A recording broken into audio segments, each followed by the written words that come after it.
Yeah, it's a great question. I think I kind of put that whole thing into two buckets. One, I'm really proud that Ian has the opportunity to be a general manager. Something we've talked about for a long time before we were employed by the Bears. It was our vision to climb through the ranks, get a seat in the GM seat, and then help the other one get to their position as well. So I'm really happy for him. How we do that and why we do that has nothing to do with compensation whatsoever. I want to make that very clear. On the other side, there's a set of rules that were put in place that I think can be applied to this situation. So we've communicated through the right channels, so we'll see what happens as we move forward. When do you expect an answer? I'm not sure. We'll just wait for a Is it your response. understanding right now that you're not getting one? Is it today? No one personally called me from the league, so. Ian was just here and said that he thinks you should, and you think you should. So the Bears think you should, the Falcons think you should. It seems like. Yeah. So it'll be up to the league So you- and how they see it. So you formally have appealed it to the league? We've had conversations. Yeah. What's your overall opinion of the rule itself? Like, just from your standpoint personally? Yeah, I mean, I'll be honest. I think it is a little strange. I mean, at the end of the day, you should want to develop your staff, regardless of the color of their skin. I think that's important. I think we take a lot of pride with the Bears on how we have our setup, and I take a lot of pride in that.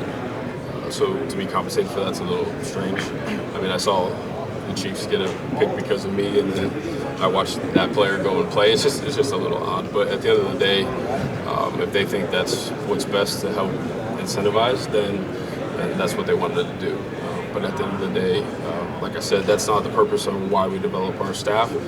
But if that's the rule they have in place, then I think it's very clear in the situation what should happen. Ryan, We'll see what they think. you made clear last month that you had to piece together the secondary again with obviously all the safeties and some of the stuff in the defensive backfield. How much further along are you now with your vision for how you want to see that come together here in the next couple months? Yeah, I think there's a vision for it. I think in the next few weeks, we'll see if we can get some clarity on that, just in terms of retaining our own. I want to see how that plays out. As I said, at the end of the season, we have more constraints now than we ever have before. We're further back in the draft. From a cap standpoint, we're going to clear some room there. So we have to be strategic, and also, like I've always said, it takes two to make that happen. So we want to be really smart with the guardrails that we put up, and if it falls into that, then great. If not, then we have to pivot to the next deal. How do you describe the back and forth with KB in terms of the fluidity of what's ahead for both of you guys? Yeah, we'll have conversations over the next, probably 10 days here, and see if we can make that happen. Ryan, you mentioned this has been a little different, obviously, with the cap situation. What's it been like just working with Matt and trying to figure out ways, whether it's restructuring, moving on from guys? What's it just been like just because it's different than what you're used to? Yeah, I'm really fortunate to have Matt Feinstein. I think he's one of the best cap guys in the league. He gives us a lot of different scenarios for us to operate in, but also showing us the short-term and long-term effect of each one of those decisions. Because we want to stay in that sweet spot where we have maximum amount of flexibility as we move on, not only from this year, but 3 years down the road. I hope eventually to have a quarterback situation too, where we got to pay a young quarterback. So that comes into play as well. I think we're getting closer and closer to clarity in that side of things, which helps us start to build those models to make sure that, again, we're doing the right thing for us moving forward, and we're not put ourselves in a situation where we got to make really, tough or bad decisions down the road that hurt us. How are you looking at this year as far as drafting for need versus, hey, we're in a better spot, I'll just take the best player available, period? Yeah, philosophically, I feel the same. It's going to be the best player available. I know that may not be the most popular thing because people see kind of like on my board I have yellow tags where we need to fill in, but at the same time, I do believe, especially in early rounds like one, you really got to stick to the best player available.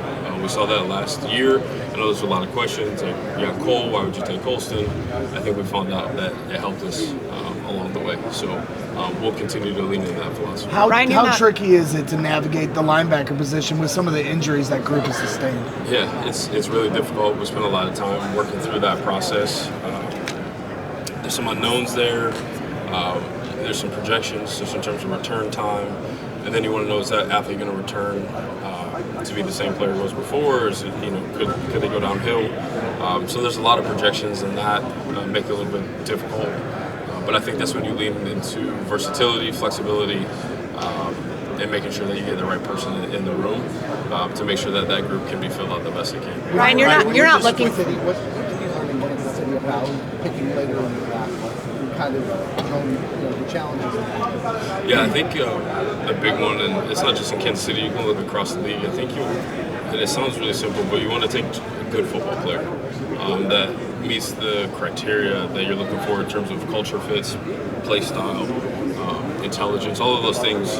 You really want to lean into that. I think sometimes you can get caught in flashy. You're trying to, that guy should have went in the top 15 and he slid because of this reason, but we'll fix that. And I think you want a good football player that matches the DNA that you're looking for. You're not looking for a quarterback this time around. Like, you're not looking for a quarterback now, but there are teams who are. What are your thoughts on the trade market? And with Tyson, have you gotten any calls on him or any interest about him potentially being a fit somewhere else? Yeah, we anticipated that just because of the environment. Both, I think it'd be peace and kind of do an overlay of the draft and free agency. We anticipated someone like Tyson's going to get some interest. We've gotten a few calls there.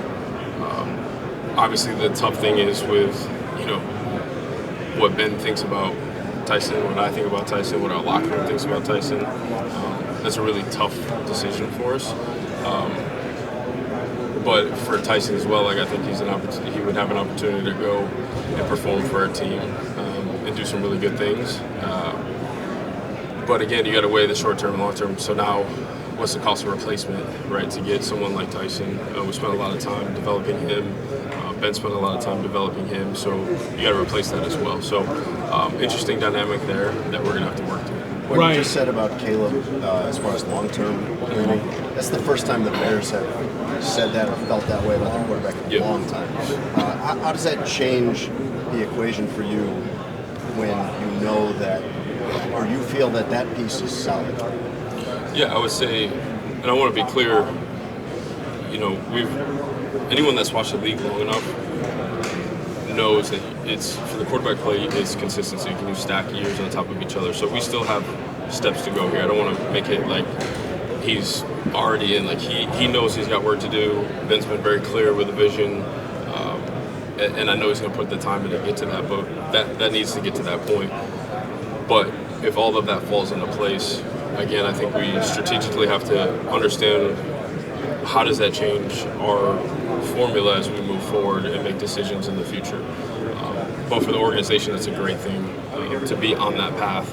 I feel like you have a long-term quarterback solution. It makes me excited. Obviously, he's excited, Ben's excited, so it's good for everybody. And on this side of that decision, you have the rookie window where you're hoping to get the top-level quarterback play at a discount. Yep. So how much do you feel the pressure of the clock ticking on that? Yeah, I wouldn't say there's pressure of the clock ticking. I think you want to take advantage of those opportunities to get as much talent onto the roster as possible. But again, like how you make all that fit is the part that we got to be really strategic about. What you did with the offensive line last year, is it possible to do that on the defensive line side, add that quantity and that kind of quality as well? Yeah, I think it's always possible. Things got to come together. That mindset was there from the day I walked in. But those opportunities, the clarity that we needed wasn't all there. So we were able to capitalize on some cool situations there through trade and free agency. I'm not sure how that's all going to line up now. I know from a cap perspective, we probably don't have enough to make all of that work on the defensive line. I do think on our D-line, I think there's some situations, mostly injury, that didn't allow that to really come together the way it was supposed to. So I look forward to that happening. But we're also going to have to continue to bring talent in to create competition so that our defense can take the next step. Ryan, how do you look at the depth of defensive ends draft versus defensive tackle? Yeah, I would say from what we know now, and not until we leave here and gather the information from medical interviews will we have complete clarity on the draft. But as it sits right now, I feel like the edge is deeper than the interior.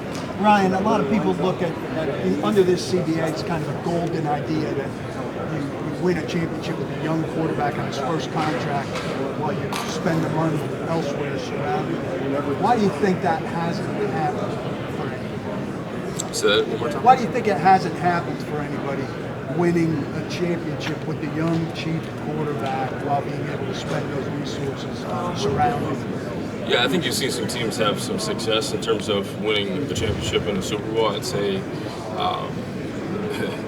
Three have gotten to the Super Bowl. Yeah, it's a pretty deep question that starts all the way back in how we're developing talent from high school, college, NIL, transfers, coaching, where the focus is for some of these kids. Like, I think it's a lot deeper than just what we see in the league. But I would say development is probably the place I would lean into. These guys have a lot to learn coming into this league. Simply as, it was just until last year you're throwing up a card, right, to put the play in for everybody, and they got to go in and now hear it through a headset, regurgitate it, give it to the huddle, get to the line of scrimmage on time, and then maybe just flip the play to the other side. It's really complicated, and I think the game has gotten more and more complicated to create a tactical advantage for offenses, and that's really hard for young quarterbacks because it's all brand new. It's a different language. So I would lean into development to answer your question. Is that still maybe the ideal path, financially, economically? Oh, yeah. Financially, you can field the best team when that quarterback isn't taking up a massive piece of the cap pocket. Right. You made some big additions halfway through the season for that defense. Would you say that you started to get somewhat of a better bearing of what Dennis Allen needs to see his vision of his defense? Yeah. When we first got Dennis in, it was really for all the coaches, position coaches, coordinators. They came in and talked about what they need, like what's the prototype.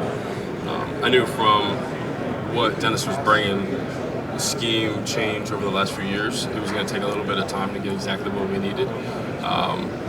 But as you go through that season, you ask more questions. You sit in the weekly evals of our roster, all the way to last week here, and then go through their UFA stacks and inserting where our players line up in there, both guys under contract and not. You get more and more clarity as you go through. So I feel pretty good about that. Ryan, when you look at last one, since the NILs in the mindset of players here at the combine and draft evaluation, now a lot of them are financially set. How do you measure hunger different than what you did before that? Yeah, I think it paints a clear picture in terms of makeup. I like to follow the whole journey. I don't hold it against the 18-year-old that gets $1 million to go to school and maybe didn't have his priorities straight. I think most of us here, if that happened to us, we might be doing some crazy things too, or maybe not focused where we should be focused. But I want to see the learning lessons that come from that. I want to understand their structure of the people they put around them. I want to understand how they battle through adversity. I think the toughest thing is when there's an out to transfer, when things get hard. We hurt the resilience of our young players. So I want to learn through that and understand how they grew throughout their whole deal. And that doesn't mean we would eliminate everybody, but we know what's coming in the building and what we need to lean into, because I think we have to pick up some of that education on our side more than back in the day where colleges were kind of doing that education along the way. And I don't blame the college coaches. Like, that's a really tough position. You got to compete. You got to get the best rosters together, knowing that guys are going to be in and out. So you're going to have Band-Aids and bridges to install an offense. It may not be as complex as ours because the guys are coming in for a year and then they're out. So there's a lot there in terms of the impact that it has in the NFL. Ryan, you talk about how tough some of the decisions are going to be this offseason, bringing guys back. Jaquan Brisker, how he played, definitely raised his price point going into this offseason. How you want to pay your draft picks, but you also got to be realistic with roster construction. How tough is that decision going to be for you? It's really tough, and I know I've talked about those tough decisions in the past. I think what changes is when you win, bonds and relationships get deeper.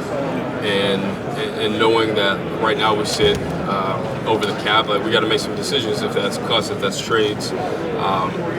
There's real relationships of people that gave it up for the Chicago Bears to advance our organization, and they may not be able to stay, and that sucks, to be honest with you.